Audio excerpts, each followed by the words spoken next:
राष्ट्रीय अन्न सुरक्षा योजनेतून सध्या रेशन कार्ड धारकांना प्रतिकुटुंब 20 किलो तांदूळ आणि 15 किलो गहू दिला जातोय.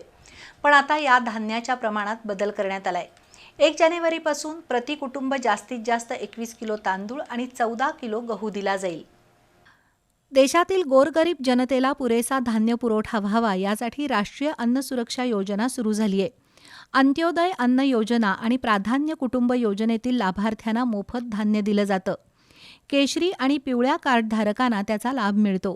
आत्तापर्यंत या योजनेतून रेशन कार्डधारकांना प्रतिकुटुंब 20 किलो तांदूळ आणि 15 किलो गहू दिला जात होता. पण आता 1 जानेवारीपासून त्यामध्ये बदल होत आहे.